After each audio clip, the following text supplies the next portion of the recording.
Hey there everyone, this is Samuel Johnson and welcome back to the Spider-Verse Retrospectives, and today we're going to be continuing our discussion on the Spider-Geddon miniseries as we take a look at Spider-Geddon number 1. So, I never thought I'd be doing this for a number 1 issue, but last time on Spider-Geddon!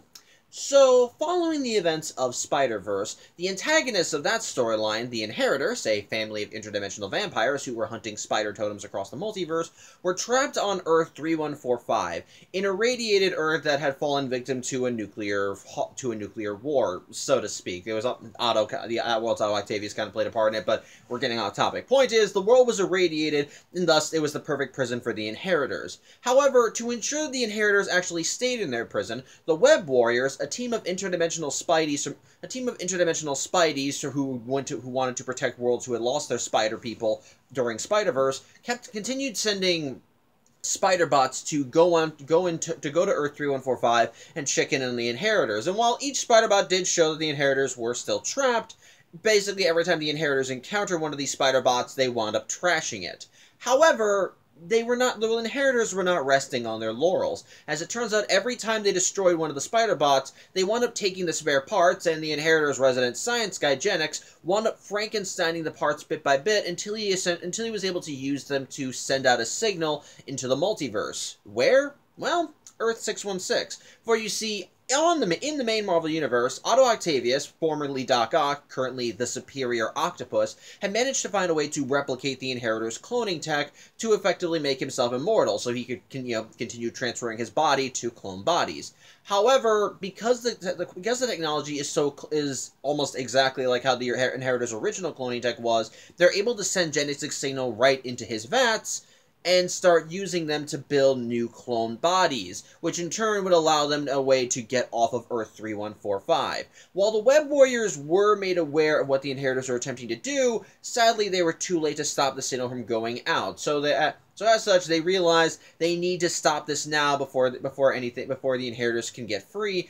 and so that's where we are now. That's where issue 1 officially begins, and well, we kick things off, of course, on the main Marvel Universe, with Miles Morales. Okay, yeah, I should probably give a bit of an explanation since during Spider-Verse, I did mention how Miles did call the Ultimate Universe his home. So, remember Secret Wars? As I kind of mentioned offhand when I talked about the Superior Octopus number 1, one of the universes that was sadly lost during the events of Secret Wars was the Ultimate Universe, when the multiverse was destroyed, it and the main Marvel Universe were the last two worlds to collide. But when the Battle World was taken apart and the multiverse was restored, sadly the Ultimate Universe did not come back. However, Miles was not lost with it. For you see, during the events of Secret Wars, Miles was actually one of the few survivors from the original multiverse who managed to make it to Battle World with his memories still intact. As such, he and the other survivors of the multiverse wound up trying to think of ways to try and take down Dr. Doom and restore what was once lost, and in their attempts to find it, Miles and the main universe Spider-Man managed to find the source of Dr. Doom's power, i.e., the Molecule Man, who was essentially hidden in his own little chamber beneath Doom's garden. Of course, both Spideys were able to learn about this trick on the Molecule Man, and we're going to report it back to the Reed Richardses, because both the main universe and Ultimate Reed Richardses were working together. Now I can let you decide if that's a good thing, considering Ultimate Reed Richards had lost his rocker at that point. But basically, the thing with the Molecule Man is he was always hungry, and every time Doom went to see him, he never brought any food. So, of course, he asked both Spideys, hey, you got any food for me? You got any food? I'm kind of hungry. And it turns out Miles did have something on him, a hamburger that he just happened to have in his pocket.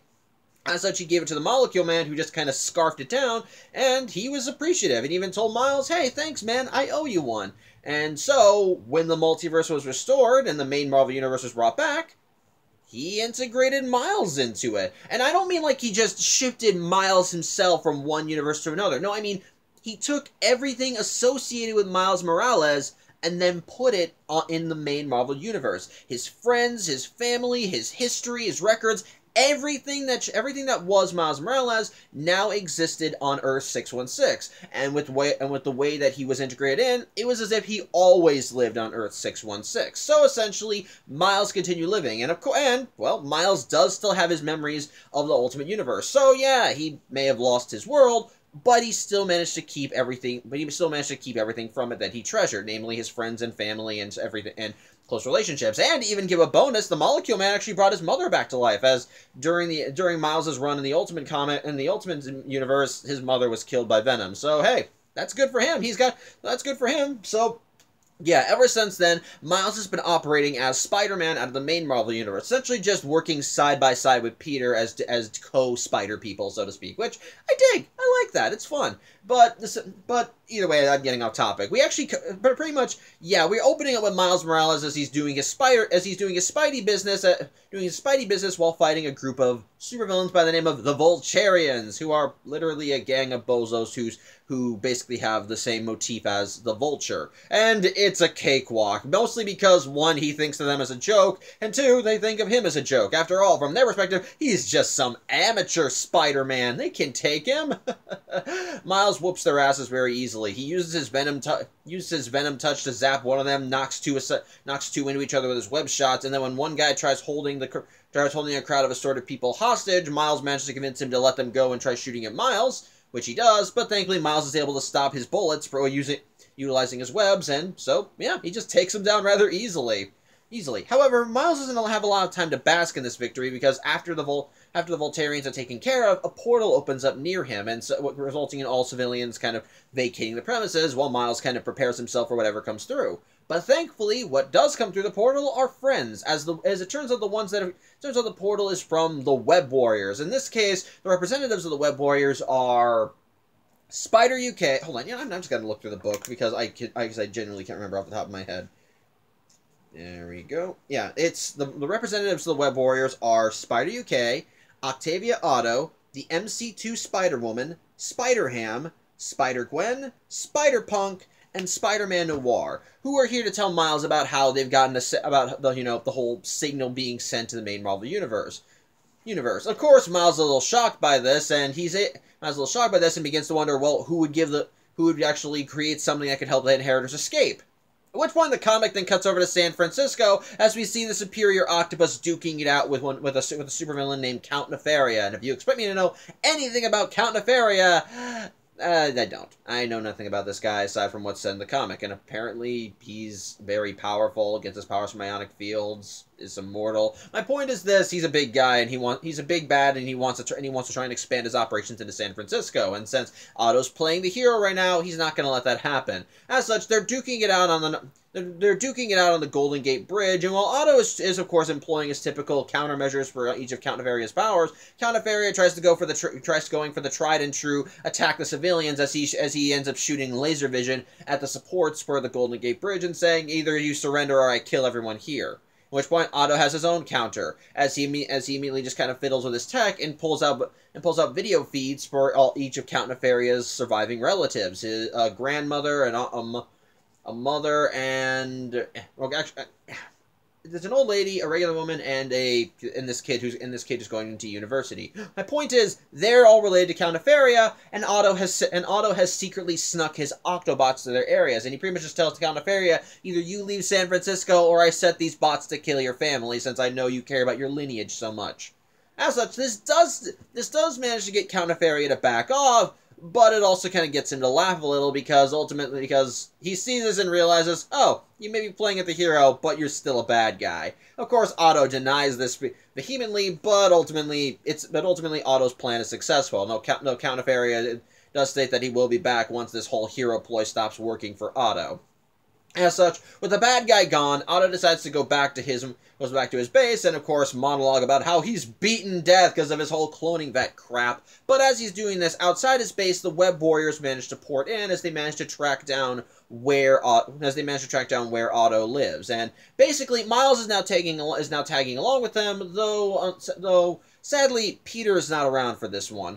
I'm just going to say this right now, Peter does not appear for the majority of Spider-Geddon. He appears, like, near the end of the story, but otherwise he doesn't really have a lot of say in what goes on in the main event, which is a little strange considering how he was the main character in Spider-Verse, but I'm also going to let it slide because, again, part of the whole appeal of all the Spider-Verse stories is bringing together all these different Spider people, and hey, why not let someone else hold the main character stick for a while? So it's a little weird, but not against. Plus, there is an in-universe reason why they're not bringing Peter along for this story, or for this journey, I mean. Because, well, it's Otto Octavius, and while Peter and Otto may be on the up and up right now, Otto still has a very poor opinion of Peter, and if Peter tried to get Otto to see the light, so to speak, and let him know, hey, your cloning vats are letting the inheritors loose, Otto would probably brush it off because, hey, he's Otto Octavius. He doesn't make mistakes. But they believe it's best that he not come along. But either way, once the Web Warriors do arrive at his base, they manage to open up the secret entrance because Billy opens it up because he doesn't want to risk security coming after them, and they just run in. Thankfully, when they arrive, it looks like the base is abandoned, so they think they can just go in. So they think they can just go in there and start smashing the cloning bats before the inheritors get the chance to come out. Unfortunately, though, it turns out the base is not abandoned, as Otto comes in and just shoots 3 of them with his ink shots, and of course is just angry that they broke into his base, because, yeah, there was a security alert. However, he does offer them an ultimatum. Because he's worked alongside them before, he says that he'll give them a chance to just simply retreat, or he's just going to kill them. Of course, it's this point when the Web Warriors try and level with Otto, try and let him know, hey, the inheritors are going to use your cloning tech to try and escape, we need to shut it down. But again, Otto's not listening. After, like I said, he's arrogance incarnate and doesn't believe that he's made a mistake in that regard. Plus, the readings from his machine show that everything is fine. The only DNA samples they have in there are his own. The inheritors are not coming back, and even if they were, it's not his fault. After all, he advocated for killing them. It was the rest of the Spider people who wanted to trap them on some other world, so if they manage to escape, it's on them, not him. At which point, yeah, the Web Warriors realize Otto's not going to listen to reason, so they decide they have to engage him in combat. With Billy giving the order that whoever manages to break through needs to go straight to the cloning vats. However, it's still a pretty taxing battle, as Otto is no slouch, as again, he has the powers of Spider-Man mixed with his skills as Doc Ock, so he's not exactly going down. And of course, he has still prepared countermeasures for certain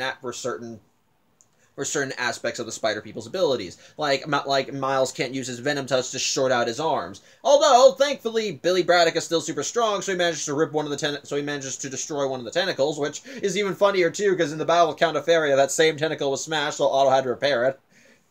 But basically, in the midst of the battle, Octavia manages to go over to Otto's technology, and because Octavia is an alternate version of Otto, she actually knows how to interface with this technology, and it turns out, yeah, Otto was fooled. As it turns out, his computers are being fed a feedback loop, and they're instead of showing him the current results of what's going on in the cloning vats, it's showing him results from hours ago when they were still stable. And when Otto realizes this, he's in shock and stops fighting.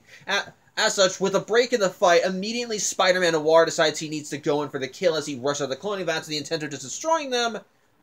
But unfortunately, it's too little too late. As the instant Noir gets close, one of the cloning vats breaks open, and one of the inheritors comes out. Specifically, Morlun, who immediately just grabs Spider-Man Noir, and, already feeling a little peckish, begins feasting on his life force. And while Spider-Man Noir attempts to let off an explosive right in Morlun's face, again, it does nothing, as Spider-Man Noir's life force is siphoned out, and he is killed, with Morlun getting ready to go after the rest of the Spider people. As such, immediately everyone in Otto's base just drops all pretense of fighting each other, and all just turn their attention to Morlun, with Otto immediately giving out orders for them to go in while others stay back and fight from a distance. But Billy is not exactly having it, as he immediately goes in and starts knocking Morlun aside, and then just tells everyone, stay back, I can handle this. But it's here when another one of the vats opens up, and out pops Verna, who immediately tells Billy to get away from her brother, before she grabs him and snaps his neck. Yeah, that's not exactly going well. And from there, And from there, as Otto tries to go in and help as well, a third vat opens up and out pops Genix, who decides that he wants to get in on the action too as he gets ready to grab Otto and siphon his life force. But it turns out that there's nothing really for him to siphon, because it turns out that the way Otto is right now, he's not technically a totem. At best, he calls him a pretender, a patchwork. Not really, while having power similar to a totem, he's not technically a totem. So he's not a suitable meal for them. So they just kind of throw him aside. However, it's in the middle of this that Morlun just tells Genix and Verna to take care of the Spideys, because he's got a personal vendetta to deal with. Because after all, Morlun has a grudge against this world's Spider-Man. And here's what I want to make a kind of small correction here while I'm talking about it. I talked about how the first time Morlun fought Spider-Man, he got food poisoning, and I thought that was weird considering how he's probably siphoned the life force of other Spideys. But it turns out that in the story where he got food poisoning, Peter intentionally upped the radioactivity in his bloodstream to kind of poison the meal, so to speak, which did hurt Peter but didn't kill him because he got his powers from a radioactive spider bite. It was only temporary, and sadly that was the only time that Morlun would probably fall for something like that. So yeah, under normal circumstances, he could regularly feast on Peter. That was just something that Peter had done to pretty much throw Morlun off him. Either way, Morlun wants revenge on Peter, tells his siblings to deal with this while he goes out to deal with him, and while Genix tells Morlun that why is he doing that, it's irrelevant, the comic ultimately ends as the Inheritors decide, well, whatever, it doesn't matter. Let's take care of these little spiders right now and begin work on turning this world into our new home world. With the Spideys all looking on in horror, and Otto letting out the last line of "What have I done?" So, yeah.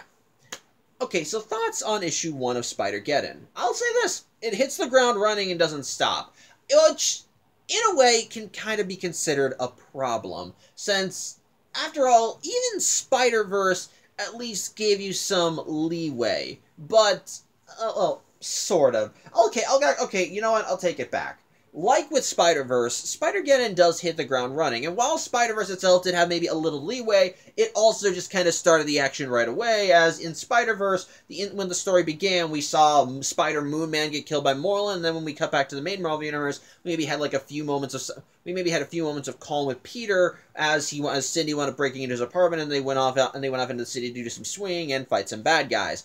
But for Spider-Geddon, there's not really a lot of quiet. It's mostly just action throughout, which I'm not against, because like with Spider-Verse, Spider-Geddon does expect you to have read the lead-in material, specifically the Superior Octopus and Spider-Geddon #0, as both of those stories do offer the proper lead-in material for Spider-Geddon, as in both of those Spider-Geddon #0 not only has a preview of what to expect from Spider-Geddon, which again also showcases that Otto will eventually be going back to a spider persona, but also gives you a hint about what to expect, but also lays the groundwork for the Inheritors' return, as it's in the backup story there that we saw the Inheritors utilizing the tech that the Web Warriors are sending them to start building something that they could use to escape from Earth 3145. And then likewise, in the Superior Octopus, we saw them actually executing that plan as Otto managed to recreate their cloning vats, which again, I still call bullshit on, but whatever. We'll just put that aside for the sake of the story. And then likewise, we see the Web Warriors getting ready to jump into action, as that story ended by saying to be continued in Spider-Geddon. So again, it does expect you to have read the lead-in material and to essentially be riding that high as you go into this story, because it expects you to fully know what's going on when you actually pick up the book, which can be kind of alienating, but I don't think is entirely bad, as again, if it wants you to read the stuff leading into the story, then maybe you should. Again, I'm not saying that that's entirely a good thing, but I'm also going to have some leeway for the sake of the story, so I dig it. And on top of that, action is fun. It is legitimately fun. I like that the first fight scene we get is just Spider-Man being Spider-Man, as we see Miles Morales just duking out with the Voltarians and just screwing with them as they're like, oh, whoa, oh my God, this is a new Spider-Man. Come on, he's an amateur. We can take him. And Miles is like, really, you guys don't? It's like, really, you guys aren't much of a threat. The other guy just makes fun of you in his spare time, and that's somebody who's not talking about Stiltman. I love that. It's nice, and of course it's fun to see Miles outmaneuvering them and outwitting them as they think that they have him cornered, but then he's just like, nope, and then does his good thwips. I love that. It's not. I love that. It's nice, but of course, again, immediately it just jumps right into the action as we see.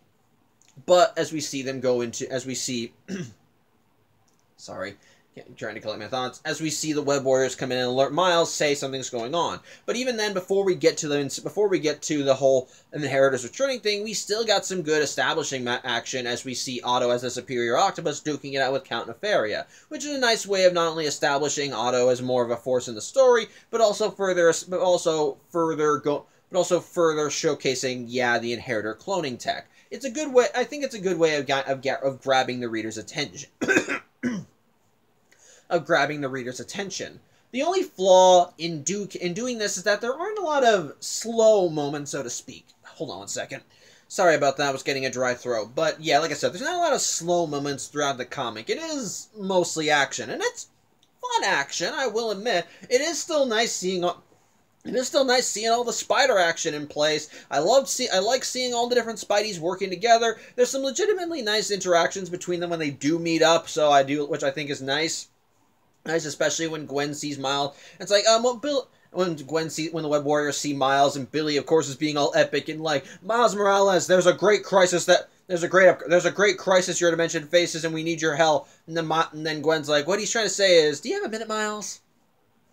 I do like that, and again, I like how, again, they do get kind of expository in the dialogue when they're rushing into Otto's base. For the most part, it is still nice, but of course, I think a nice little bit of a clincher in the story is when the Inheritors do finally return, because as we established in Spider-Verse, the Inheritors are a big deal. They are villains as we saw in Spider-Verse, they are very hard to fight. And as Karn said in The Superior Octopus, the Spider Army only beat the Inheritors by the skin of their teeth. They could have very easily lost if circumstances had just been a little bit different or they were a little bit late on something. So, essentially, by the idea of the Inheritors returning is still a problem. And realizing that having them immediately come back, immediately the Inheritors set the tone for that they're still dangerous by taking out two of the Web Warriors, and they're not just any Web Warriors, but they're kind of the big guns. And I don't mean sort of.